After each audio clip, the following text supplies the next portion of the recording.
एक क्वेश्चन आता है जिसमें रॉल्स थ्योरम और मीन वैल्यू थ्योरम के बारे में स्टडी करना है। तो चलिए हम लोग स्टार्ट करते हैं। हम उससे पहले जो स्टूडेंट इस चैनल पे नए हैं तो वो चैनल को लाइक और सब्सक्राइब कर लें ताकि आने वाले वीडियो का नोटिफिकेशन आप तक पहुंच सके। चलिए अब हम लोग स्टार्ट करते हैं। देखते हैं दिया हुआ है रॉल्स थ्योरम क्या होता है, इसको समझेंगे। Let A be a real value function. Let कर लिया गया कि आपको एक फंक्शन दिया हुआ है, वो भी कैसा फंक्शन होना चाहिए, रियल वैल्यू फंक्शन होना चाहिए। डिफाइंड हो in close interval. Close interval मतलब ए बी के अंदर इस तरह से डिफाइंड हो। फिर से देखें, एक फंक्शन एफ आपको रियल वैल्यू फंक्शन होना चाहिए जो कि डिफाइन होना चाहिए क्लोज इंटरवल ए बी में। और कैसा डिफाइन होना चाहिए कि आपका दिया गया फंक्शन कंटिन्यूअस हो। कौन सा इंटरवल में, close interval. Close interval A B में फंक्शन कंटिन्यूअस होना चाहिए। आपका फंक्शन डिफरेंशिएबल होना चाहिए ओपन इंटरवल ए बी में।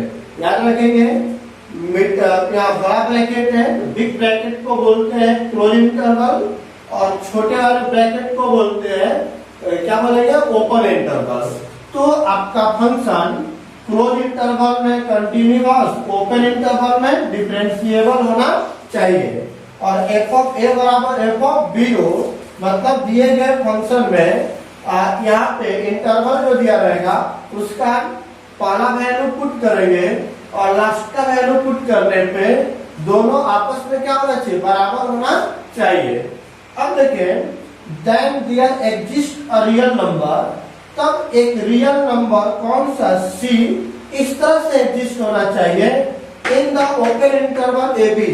क्लोज में नहीं, ओपन में, ए और बी के बीच में इस तरह से एग्जिस्ट करना चाहिए कि एफ डैश सी बराबर क्या हो, 0। मतलब कि आपके दिए गए फंक्शन को डिफरेंशिएट करेंगे और डिफरेंशिएट करने के बाद यदि आप सी पुट करें तो उसका वैल्यू क्या होना चाहिए, 0 के बराबर होना चाहिए। तब हम लोग बोलेंगे कि आपका दिया गया क्वेश्चन रॉल्स थ्योरम को वेरीफाइड कर रहा है, अदरवाइज वेरीफाइड नहीं करेगा। Tangent C1 is parallel to x axis. यहाँ पर देखें, लेट सपोज आपको कोई फंक्शन दिया हुआ है जिसका यह ग्राफ दिया हुआ है, ए बी और ये दोनों फंक्शन दिया हुआ है। चलिए अब देखें, इसमें ए और बी, ए आपके दिए गए फंक्शन का एंड पॉइंट ए और एंड पॉइंट क्या है, बी। इसी दोनों के बीच में, मतलब बोला गया क्लोज इंटरवल ए बी के बीच में, तो ए और बी के बीच में एक ऐसा पॉइंट सी होना चाहिए जिसका डैश निकालने पर किसके बराबर हो, 0 के बराबर। तो 0 के बराबर तभी होगा जब आपका दिए गए कर्व पर कोई टेंजेंट एक्सिस के, कौन सा एक्सिस, एक्स एक्सिस के पैरेलल हो। तो एक क्या हो गया, टेंजेंट। टेंजेंट तो फिर से देखें कि एफ डैश सी का मान 0 तभी होगा जब आपके टेंजेंट एक्स एक्सिस के पैरेलल हो जाए। तो देखिए यही एक पॉइंट है जहां पर कि एक्सिस के पैरेलल होगा। क्या यहाँ पर पॉइंट ले लूं मैं तो ऐसा बनेगा, तो क्या यह लाइन इसके पैरेलल हो पाएगा, बिल्कुल नहीं होगा। मतलब यहाँ का पॉइंट नहीं हो सकता है। क्लियर है। तो यहाँ पर हो गया, एक यहाँ पर लाइन है जो यह भी इसके पैरेलल है, मतलब यह लाइन और यह लाइन दोनों एक्स एक्सिस के पैरेलल है। तो हम लोग बोलेंगे कि इस पॉइंट पर, इस पॉइंट पर उसके डिफरेंशिएशन का वैल्यू क्या होगा, 0 के बराबर होगा। जब 0 होगा तो C1 पैरेलल होगा एक्सिस के, C1 पैरेलल होगा एक्सिस के, C2 पर भी पैरेलल होगा एक्सिस के। अब उसके बाद देखिए, क्या जो C1 और C2 का जो मान है क्या A और B के बीच है कि नहीं है, क्योंकि आपका जो नंबर C है वह A और B के बीच में होना चाहिए। तो देखिए C A और B के बीच है, C2 भी A और B के बीच है। क्लियर बात। सेम फंक्शन यहाँ भी दिया हुआ है, एक फंक्शन दिया हुआ है एफ ऑफ एक्स, यहाँ एंड पॉइंट ए और बी, ये आपका क्लोज इंटरवल हो गया। इस इंटरवल के बीच में देखिए C1 पॉइंट पर यह लाइन और यह लाइन पैरेलल है, C2 पॉइंट पर भी यह और यह दोनों पैरेलल है। क्लियर हुआ? कोई डाउट इसमें? चलिए नहीं तो अब आगे हम लोग देखते हैं रॉल्स थ्योरम के बाद मीन वैल्यू थ्योरम। चलिए दिया हुआ है सेकेंड नंबर में मीन वैल्यू थ्योरम। तो मीन वैल्यू थ्योरम को हम लोग डिफाइन करते हैं, देखते हैं क्या दिया हुआ है। लेट एक फंक्शन दिया हुआ है, वो भी कैसा होना चाहिए, रियल फंक्शन। इस तरह से होना चाहिए कि आपका दिया गया फंक्शन आप कंटिन्यूअस होना चाहिए क्लोज इंटरवल ए बी में, मतलब क्लोज इंटरवल ए बी में आपका दिया गया फंक्शन कंटिन्यूअस होना चाहिए।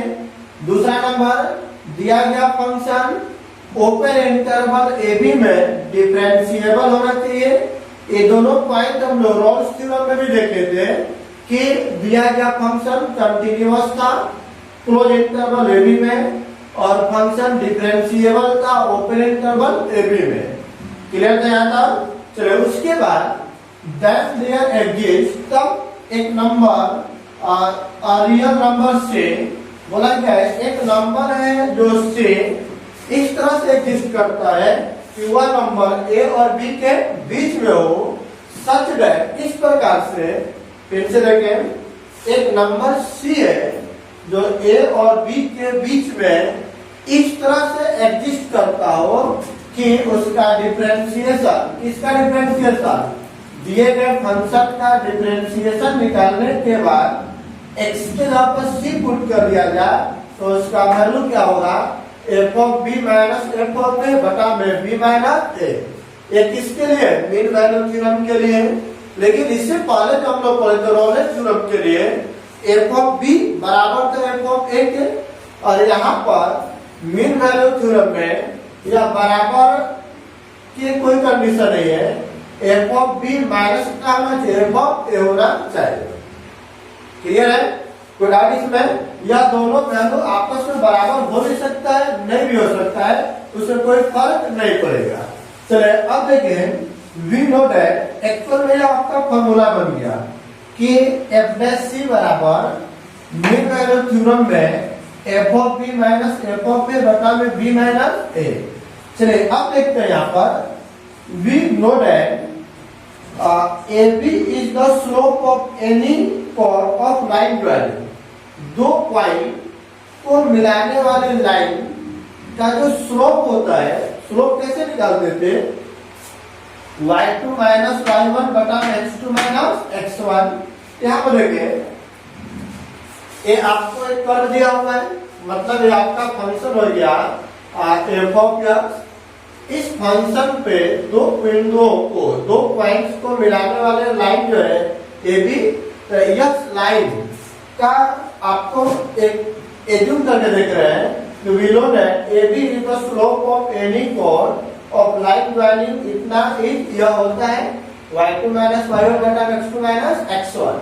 तो अब बताइए इसके अकॉर्डिंग इस लाइन का स्लोप निकालिए, यह क्या हो गया, x1 y1 और ये हो जाएगा x2 और y2। तो y2 माइनस y1 मतलब F of B minus F of A, देखिए F of B minus F of ए बटा में x2 माइनस x1, x2 का मान b माइनस ए, तो b माइनस क्या हो गया a। क्लियर हुआ? यह आपको हम लोग कोऑर्डिनेट ज्योमेट्री 11th क्लास में पढ़े हुए थे, उसी के अकॉर्डिंग मैंने उस लाइन का स्लोप निकाले। तो उस लाइन का स्लोप क्या आ रहा है, F of B minus F of ए बटा बी माइनस ए। तो यही आपका ना एफ डैश सी था। तो एफ डैश सी एक्चुअल में क्या है, स्लोप ऑफ लाइन। क्लियर हुआ? देख लेते हैं यहाँ पे, यह लाइन दिया हुआ है एक्स एक्सिस और वाई एक्सिस। यहाँ पर आपको कर्व दिया गया है, कर्व बोला गया फंक्शन एफ ऑफ एक्स है। इस पॉइंट पे इस कर्व को एक दो पॉइंट से पास किया गया, जो पासिंग लाइन होता है उसको बोलते हैं कॉर्ड ऑफ लाइन। क्या बोलते हैं, कॉर्ड ऑफ लाइन। तो इस कॉर्ड ऑफ लाइन का जो स्लोप होगा, इस कोण ऑफ लाइन का जो स्लोप होगा इस कर्व के ऊपर ये जो स्लोप है ये दोनों आपस में क्या होना चाहिए, पैरेलल होना चाहिए। यह स्लोप ऑफ लाइन और कोण ऑफ लाइन दोनों एक दूसरे क्या होते हैं, पैरेलल होते हैं। और इसका स्लोप जो स्लोप दिया हुआ है F of B minus F of ए बटा बी माइनस ए, और दो पैरेलल लाइन का स्लोप हमेशा आपस में इक्वल होता है, मतलब इसका स्लोप और इसका स्लोप भी आपस में क्या होगा, सेम होगा। कोई डाउट इसमें किसी को नहीं। तो याद रखेंगे कि मीन वैल्यू थ्योरम में आपको मेरे तीन चीज निकालना है। पहला चीज क्या निकालना है कि आपका फंक्शन कंटिन्यूअस होना चाहिए, क्लोज इंटरवल में फंक्शन डिफरेंशिएबल होना चाहिए ओपन इंटरवल में, और एफ डैश सी बराबर F of B minus F of ए बटा बी माइनस ए होना चाहिए।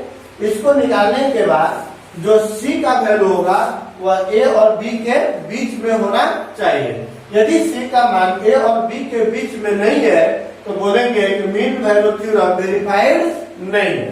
तो डाउट इसमें किसी को नहीं। Thank you.